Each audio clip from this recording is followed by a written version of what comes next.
Well, good afternoon and happy Thursday to everyone. As you can tell, we're back here for the Spectacular Entrepreneur Show, and I am Nanette Polito, franchisee owner here in Kentucky, except you'll notice my background's a little different today because I'm not in Kentucky. I happen to be attending a conference, so you're actually looking at the back of my hotel room today. But it's good to be here, and I wouldn't miss this for the world.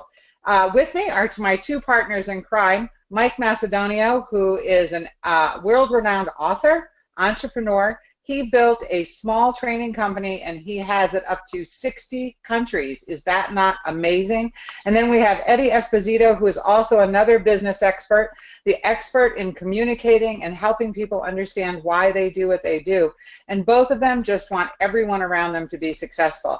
So it's really great to have you all here joining us today. And our topic is going to be, are you balancing your life on a tightrope? You're an entrepreneur or a business person, and you have your business that you need to keep going and keep running, and you have this family over here or other things pulling you over here that you just know you also have to do. And so today our topic is going to be, how do you bring those two together and you become really stable on that tightrope? So with that, I'm going to turn it over to Mike and Eddie, who are going to guide you through this process. But before they get talking, please, if you have questions, put them in the question bar on your dashboard, and I will get them relayed to them so they can answer them for you live while we're on the show. So here we go, guys. I'm turning it over to you. All right. And I'm glad to be speaking with you, Nanette, and the world-renowned Mike Macedonio. That's good. This is one of the probably most asked about topics that I get, and most people just feel it first, is the idea around balance. And there's a lot made about balance, about work versus play and work versus family, or all those guys together, and commitments, and what's got priority and what doesn't. And most of the time, people feel it way before they, I think, even acknowledge that they're having an issue around it or a problem around it. And first off, let's just talk about the idea of balance. When you start thinking about balance, life balance, work-life balance, is probably how it's most often referred to as, well, what exactly is that? And I think you start with, well, who or what are you trying to balance? If I own a business and I have a family and I have other obligations, my own pleasurable obligations, like cars, or Mike likes mountain biking or wine tasting or whatever the deal is.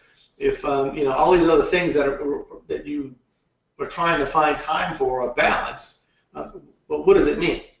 How much time is balanced? Is it 50? Is it equal distribution? Is it 50-50? What is balance? Because you'll want to know when you get there so you can be satisfied, and which often is probably part of the problem that we end up uncovering, is that while they might feel uncomfortable, they don't know.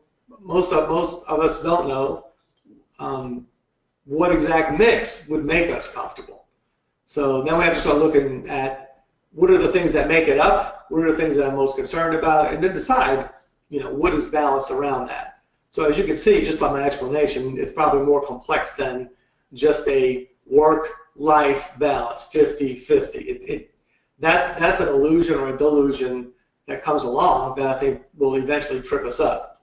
So when we start thinking about work-life balance, what are the things we're trying to balance? And then we have to start thinking about what kind of priority we put around them. So Mike, what are your thoughts or your other insights around that, just that one particular thing? Well, I think one of the things you're talking about is balance doesn't mean that it's equal. Right. Balance means it's congruent with you, and Ivan uses the word harmony. I'm in harmony, and I think about my balance, if you would. I couldn't resist for this topic to come outside because we're in beautiful California. You can see the scenery behind me. It doesn't get any better. I mean, this obviously makes me feel like I'm in harmony, but also what I'm doing, in this environment. Interestingly, when I was preparing for this topic, I was thinking about my cycling, and I'm most in balance and most in harmony actually when I'm training, which actually would seem a little bit extreme. Like you would look at that from the outside and say, oh, that's out of balance. And for me, it just feels so perfect to be, training hard and cycling and continuing with business and life and family. So it's not an equation. Right, and so then another takeaway from that is the idea of balance then is very much individual. Mm-hmm. So what I may consider balance, like if I saw you cycling at the level you do when you're in training, and I have seen it, and it consumes every waking moment other than the things that we might be doing, it looks out of balance. But for you, that's perfectly in balance or in harmony or in rhythm or however I like to put that. But for you, that works. Mm-hmm. So I think it's very much individual. So that means probably the most important part about it is that we communicate it with the others that are important to us, or the other people and what they represent, whether it be other work people or our family life, including our kids, so they know what it is that we're doing and how long it's going to last, so that they also are aware of, okay, everything's okay, somebody's not overworking or overplaying or whatever. So communication around it is also extremely important here. And Mike, so have you worked that one out? I mean, like I said, I have been with you around the world with a bicycle in tow, so communication wasn't too hard. I had the bike sticking out the back of the van. Well, Eddie, I think one of the things as entrepreneurs, when we want to create that harmony or create that balance in our life, I think a couple of things that we can start with is looking at our life purpose.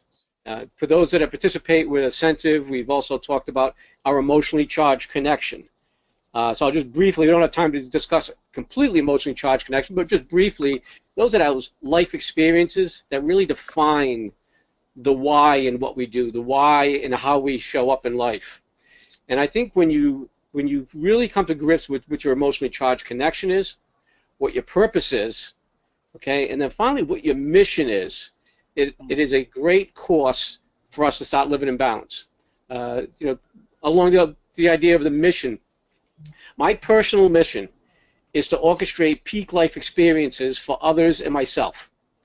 Now, what does that mean to me? Well, peak life experiences to me sometimes are athletic events that I train and participate with other fellow teammates. It's also helping business owners like Asentiv people start new businesses of coaching and consulting. Those are peak life experiences that I want to orchestrate, but I want to be part of. Okay? One of the peak life experiences is going to be this weekend, doing a fundraiser dinner.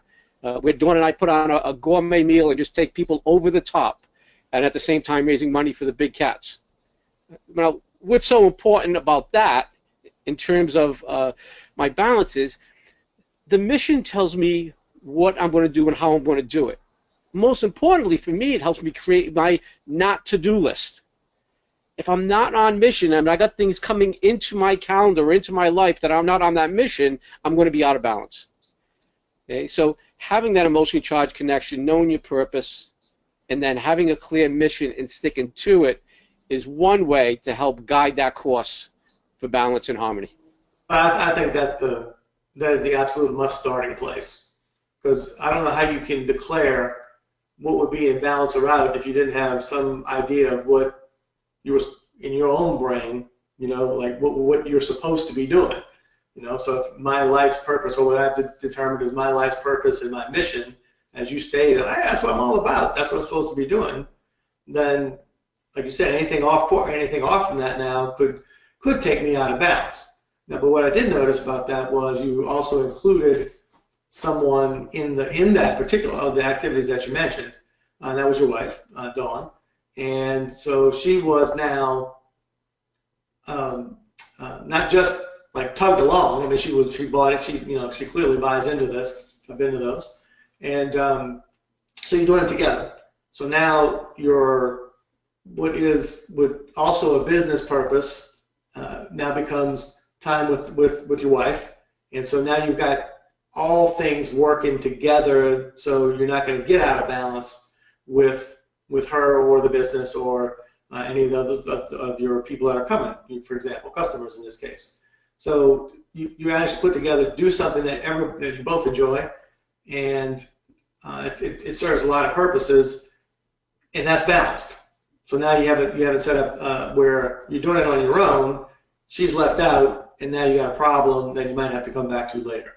So there's a bit of planning in that too, that keeps people in balance, harmony, or rhythm, as we might say. So, Mike, when you talk about planning those events, who else are you thinking about? Like, what would be how do you determine from your mission, like, what are your priorities when it comes to creating your activities? You know, for example, your wife or your customers, like, who are the people that you consider when you're talking about, if I'm working with all of these people, or I have them considered, that's most likely to be in balance. Yeah. Well, yeah, I think when you're taking the big look at how you want your life, how you want even your week or your day to look, you know, you just by doing that, you're taking control, and you're going to put things and people into your calendar, and you have the control.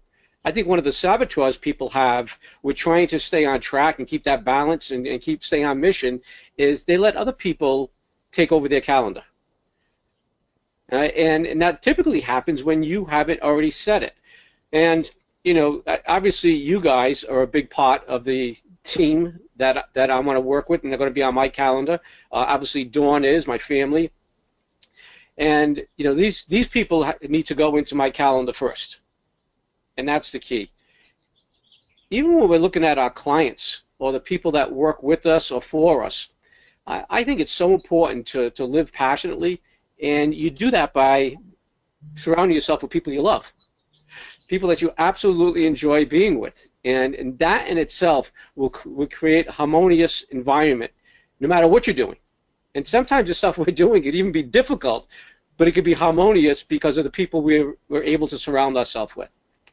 So it's love what you do what you love, and make sure you're doing with people you love. And, right. So if I'm reading into that one a little bit, then one of the things that I'm hearing is, yes, do it with the people you love, which means eliminating the ones who cause drama. Yes. Right.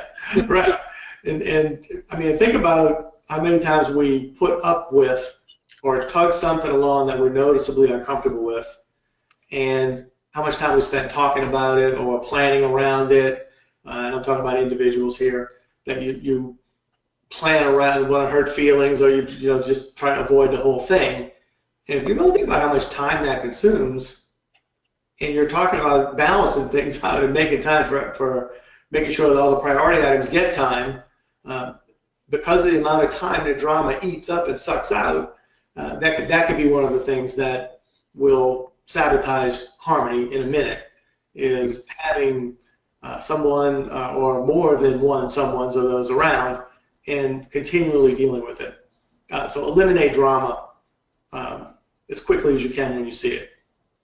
Yeah, you know, I think the client side, I think the staff side, I think a support network. If you really tie that into your emotionally charged connection, and you have people that you're connecting with on that level, it just makes it so enjoyable. I mean, they're those ideal people that just bring even more satisfaction. It's not just the fact that you're making money necessarily from the client, but you're getting so much more.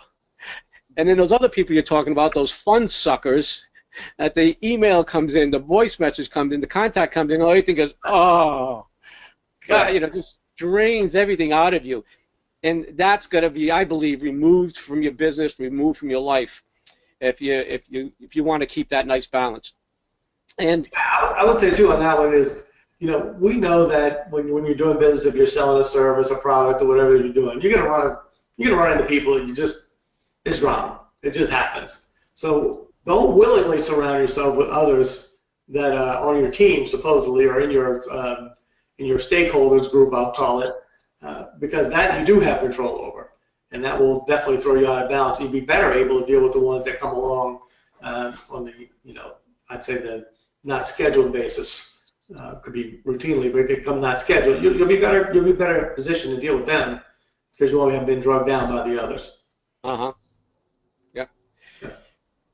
So Eddie, you had touched on this before, but you talked about communicating this balance or harmony with key people. For example, you mentioned your children, your family. Tell me more about that.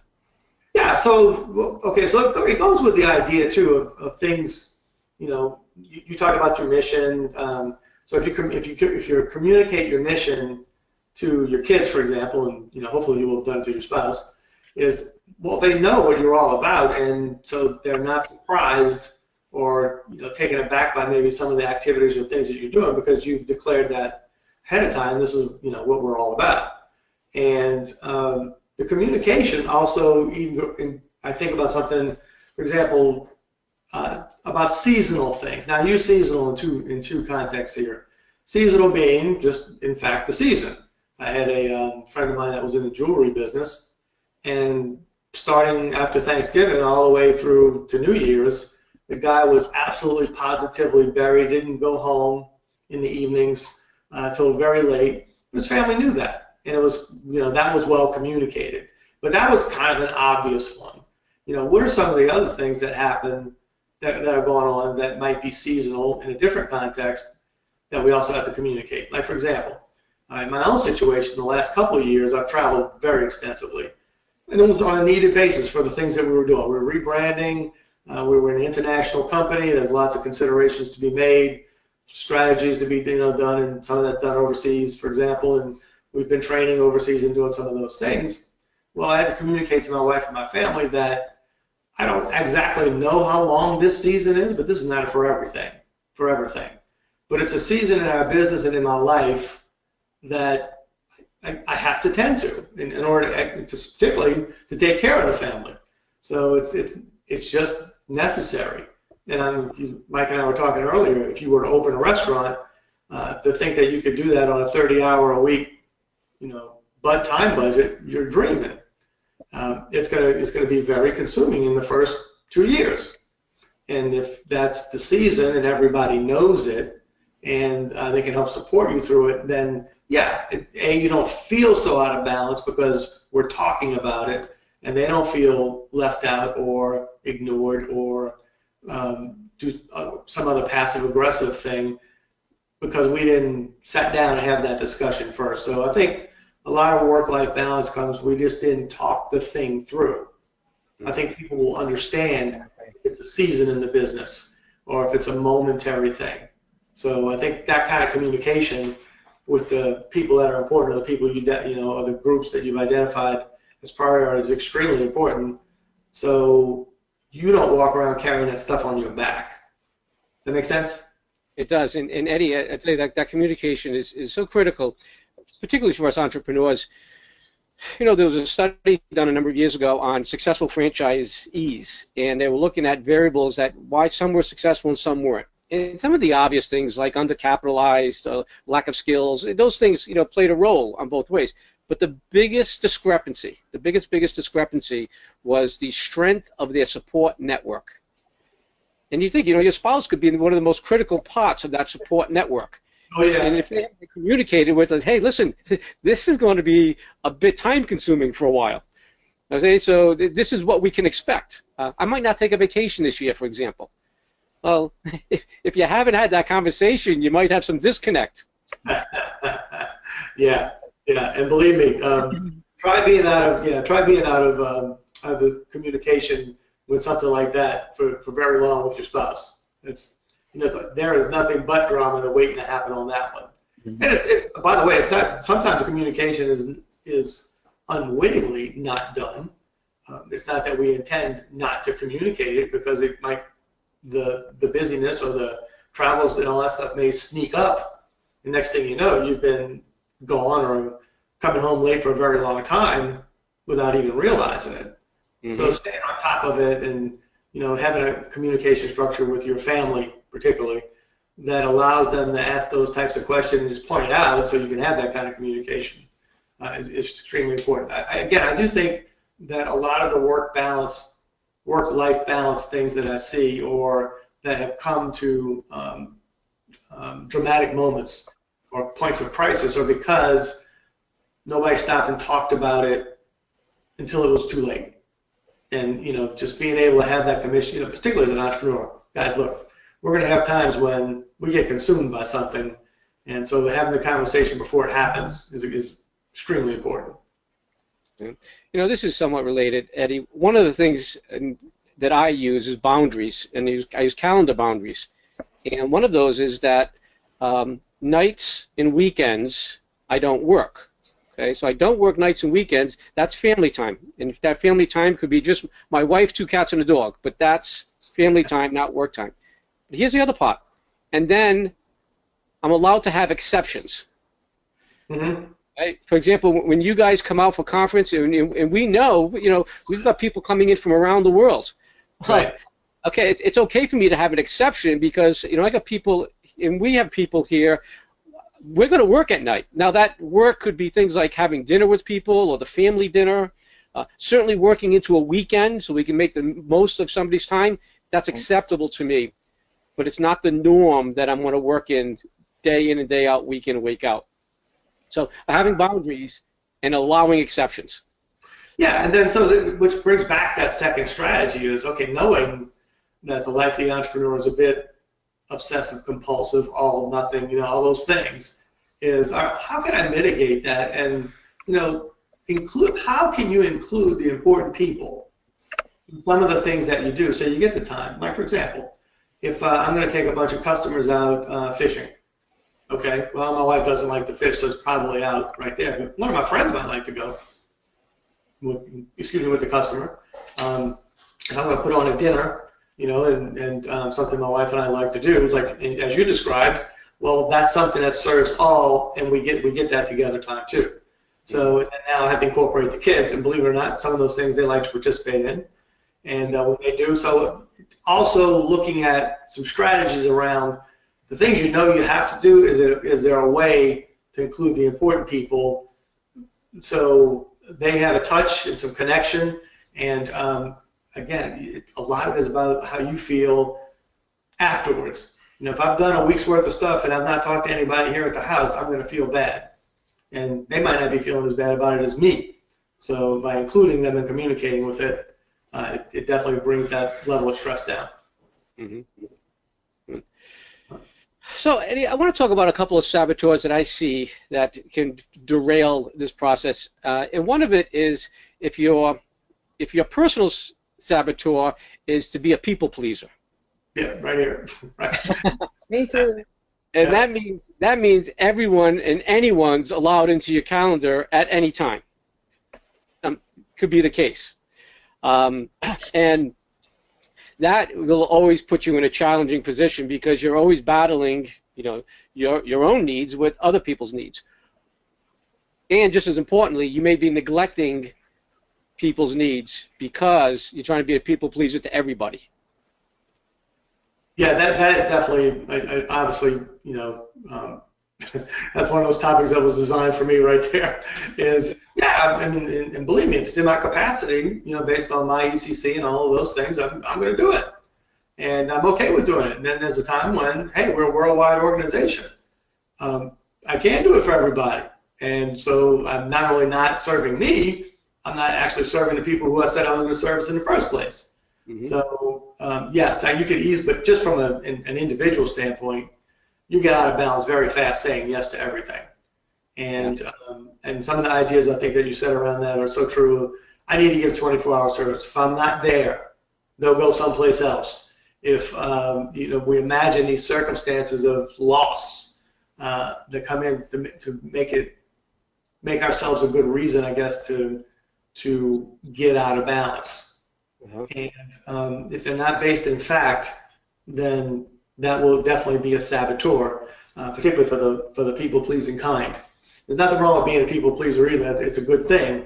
It's just that, with everything, whether you're a people-pleaser, results-oriented, or whatever it is, there's the good part of it, and there's the challenge part of it. And that would be the challenge part of being the people-pleaser, is bringing on too many, overcommitting, staying committed, and then now other people have to sacrifice time because of my overcommitments. Mm-hmm. So that's definitely one of the big saboteurs right there. How do you, I know you're probably not as driven that way, but how have you seen others adjust to that, or what have been some of the coaching you've done around that?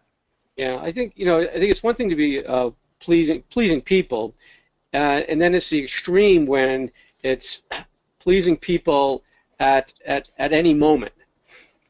For example, if I was working with Nanette and we were doing some very important work, and I let somebody intrude on that and interrupt the work we're doing because I don't want to let anybody else down, that would be dishonoring my time, dishonoring the net's time, and then letting the person that's interrupting think they're actually going to get my full attention. Mm-hmm. I think that's where the extreme comes in. It's what I've always felt about the open door policy. I have an open door policy. Well, that's just dumb. You have an open door policy. It means that anybody can interrupt me and anybody I'm working with at any time. True? I mean, it's to be accessible, I think, is important. And to the extreme, I think being overly accessible, okay, is a formula for disaster. And unfortunately, today, with today's technology, it becomes easier and easier for accessibility. Yeah, you got it right. They'll send you that request in 9 different formats until you answer one of them, right? And you know, who's really controlling that? You mentioned it a bit earlier. You know, I'm available to my clients 24/7. Okay, well that's like an open door policy. Also dumb. I think the people on this show, you know, us included, are fairly important people, and none of us are so important that people have to have 24/7 access to us. Mm-hmm. I haven't saved a life of man. I think the last time I saved a life, I was 35 years old, and I prevented a little boy from cycling into the street. Now, I'm a lot older than 35 today, and I haven't saved a life since. Yeah, that's right. I mean, I stopped a guy from choking one time. That was my moment of life saving, but nothing else I've done has saved anybody. You know. And I'm going to just chime in for a minute, because in my own world, I tell people, you can call me up until 9 o'clock at night, but just know that after 9 o'clock at night, I am not answering the phone.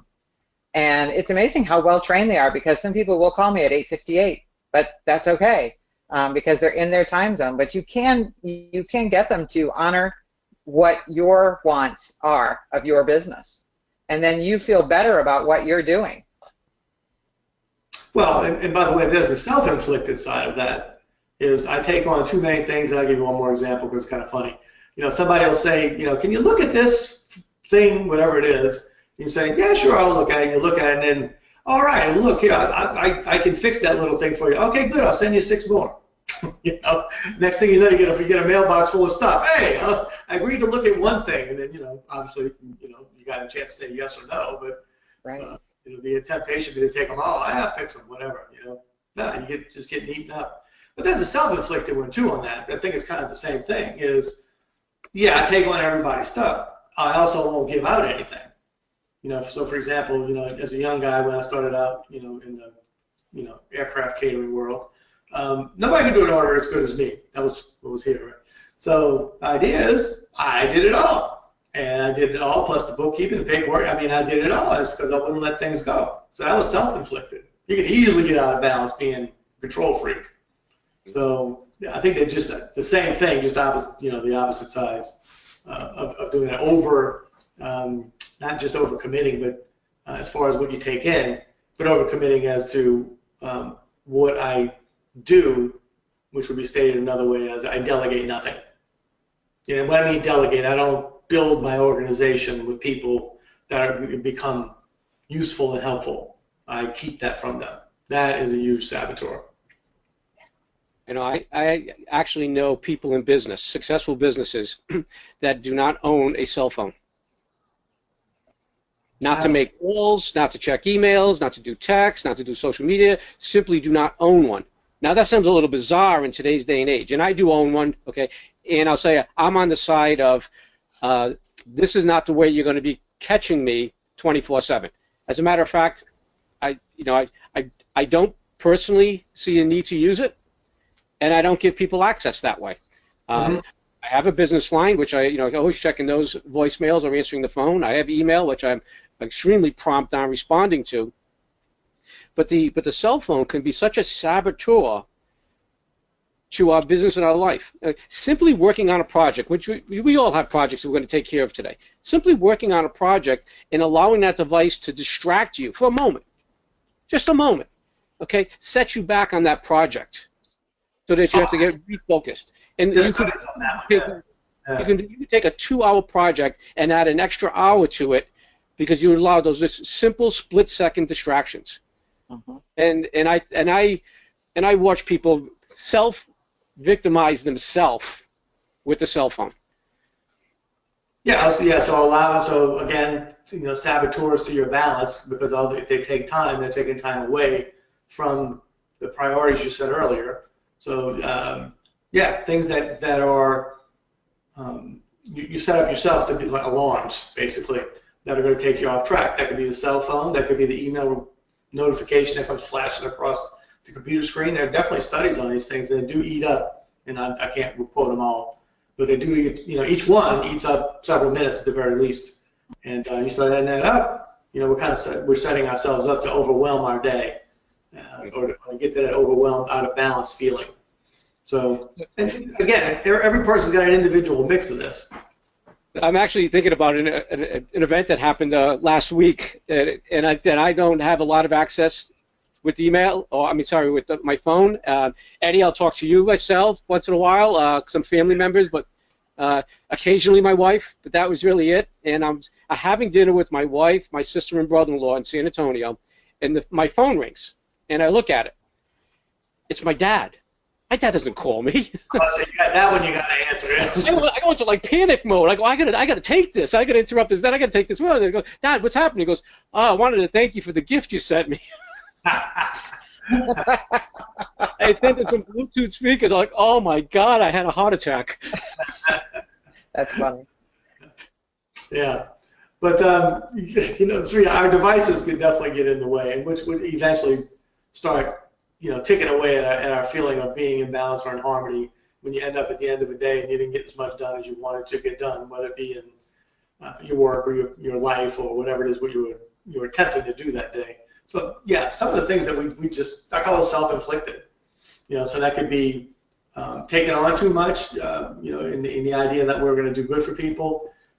Not delegating is definitely a big one. Devices would be another one. I'm trying to think of what else, what are some other things that you guys have noticed that would be saboteurs to people achieving the feeling of balance, harmony? One of the ones that I come in contact with for my life is I like doing most of my work out of my home office. As you can see, this is part of it. It's a little distracting. It's a very productive environment. Yeah, not everyone feels that way, but many people have to get out of their home to get work done. And there are times, because I'm at the home, people may be coming in to do work or doing something, and they feel because I am home that they have instant access. And so they'll just come walking in, and I could be on a conversation like this, and somebody starts another conversation. And so I have to work out ways to control that. Mm-hmm. Okay, or else, again, I'm out of balance, and I'm getting hijacked. Yeah. So sometimes it's sometimes your physical space is also a saboteur. So I used to know a woman who worked out of her home office, and her office was right by her front door. So what she would do is she would walk out go in, walk out her back door, walk around, walk in her front door, walk into her office. When she did that, everyone around her knew they could not talk to her, they could not bother her. She was not accessed because she was now at the office. Yeah. And then at the end or during lunch, she would get up, and then she didn't get up and just walk into her house. She got back out, opened the front door, walked around to the back of the house, and walked back in the house via the back door. But it was a great message, and everybody knew that was her time, and she was now working. So, Eddie, what I'd like to do is I'd like to give our audience an opportunity to, you can message into Nanette to let us know maybe some challenges you're having with balance, or maybe some things that you've discovered yourself that help you stay in balance. We'd love to hear from you. And as you're doing that, now I also want to make the point that putting things in your calendar is the proactive way for that balance. If you need more faith time, to have that scheduled as a me time, that's what I'm going to be doing. For those that like to work out, that it's actually in your calendar. My wife Dawn has it scheduled. As a matter of fact, not only does she schedule her workout time. She schedules the time to travel back, and the time to shower afterwards before her next meeting. Okay? She also puts in, it's actually called dawn days. My wife, Dawn Lines, would have dawn days. And sometimes she has things planned with girlfriends to go out and do things, or sometimes it's just open days that she'll figure out what that's going to be when the day comes. One of the points that I had written down was have a good plan. And, you know, it's funny how that starts out one way and can still come get you every now and then. But, you know, like, what are the things that you have to consider? I have 3 kids, and I have, you know, the business, and I have my wife, and I have all these, you know, other things that, you know, that I'm obligated with as well around my church and my other activities. And, you know, okay, I need a good schedule of events. What's going on? Like, I had dance recitals, you know, graduation this weekend for my son, you know, vacation time. I'll say, hey, get all that stuff in, you know, and that way you are, like, making the priority things important, so you don't unknowingly skip one of those and get yourself in a problem where you're, again, starting to carry on those feelings of being out of balance, or that you let some people down in that regard. And even then, it could still go astray. I'm just laughing because this past weekend I had a group I've been from Ireland that was what we call our tech team. It was our computer people, and, you know, some a branding guy, and we were discussing, we needed several days together to talk about a lot of things. And man, I looked around in my calendar, and there were no events, and there was no shows for the kids, and there was this and that, and nothing was going to get in the way, except somehow or another I didn't see Mother's Day was on that calendar. You know? And, like, so here I am, even with the best of intentions, I had egg on my face, you know. So the idea is, but, you know, you want to definitely get ahead of that stuff by putting those kinds of things in there and making sure that you don't just step on something that's over the people that are important to you. Eddie, maybe a suggestion on that one is we could invite Heather to Italy for Columbus Day to make up for Mother's Day. Yeah, working on that one. All right. But that's one of the ways that we want to do it, is that she gets to come on some of the travels that we do. So. Mm-hmm. So we do have a comment from Karen Harrison, and it says, once my big rocks are in my calendar, they become flexible, never optional. Excellent. That's spoken just like Karen would say it. Yeah. You know, when you talk about those big rocks, it's interesting how people sometimes approach their calendar. Like, for example, obviously you want to have important things in there first. Eddie and I were working with some folks opening up Asentiv offices around the country, and we started calendaring. They said it's blank. Well, no, it's not really blank. Well, today it is. Now, what goes in first? And interesting, no one in the room came up with me. I come first. Oh, wow. Okay, my vacation time, my personal time, the birthdays I'm celebrating, family things I'm celebrating, now those go in first. Yeah, right. That goes in first, and then you build your calendar, your business, your life around that. But, you know, so Karen, when you say your big rocks, let's make sure the big rocks are really big rocks. Yeah. And that's you. Yeah. Yeah. Well, by the way, I know Karen quite well, and one of the things that I know they do is they do have their events, you know, pretty much calendared. And but to be flexible, they travel to most of them in a motorhome. So if things you know change or require a little change of course, she's flexible in that way. But I kind of understand what she's saying there. Like, for example, we were here with our coaching school not terribly long ago, probably less than a year. And, you know, a lot of us have things planned in. Well, this was an important thing that we were doing. And so some of us had to move some things that were on regularly scheduled time in order to make it work for the whole group. So now I was, okay, you know, for example, a regularly scheduled appointment that might have been for me, well, there's 7 other people relying on this everybody else can do it, and if I'm the Lone Ranger left out, that's probably one I'm going to have to give on. Right, and that's what the flexible thing is. Yeah, I had my rock in there, but this was a better thing even for balance wise. It was a better thing to do was to do this. So yeah, big rock there, and yet flexible to adjust, appropriately. And I do like the idea of the mobile home. Yeah. My life is most out of balance when I'm at an airport or in an airplane. Oh man. Yeah. I can definitely see how that could put things in balance. Yeah. Well, she just wanted to let us know that 8 to 10 a.m. and 2 to 4 p.m. and then 8 to 10 p.m.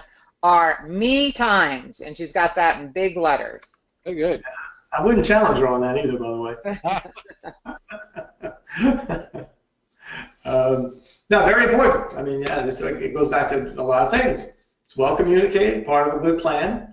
Definitely in Karen's, mission, I would say, knowing her. Totally in alignment. Good strategy. Eddie, she says you know her so well. I do, believe me. Do we have any other questions or some other comments or suggestions on keeping balance and harmony? We're approaching the end of the show, so we can either take the questions, wrap it up. Just to let everyone know that's on the show, we do a behind the scenes. After the show is ended, we will end the formal show. We will stop the recording, but then we open it up. And the topics could be anything you'd like to talk about, whether it relates to this topic or not. So you just kick back and bring people backstage. Yeah. If I had a going away tip on all this one, would be probably let people help you and find help in the things that you need that you can afford. In other words, if you have to sub something out, something you're doing, if you can sub it out or have others help you do things. It doesn't have to be just in your business, by the way. Maybe household chores or things like that.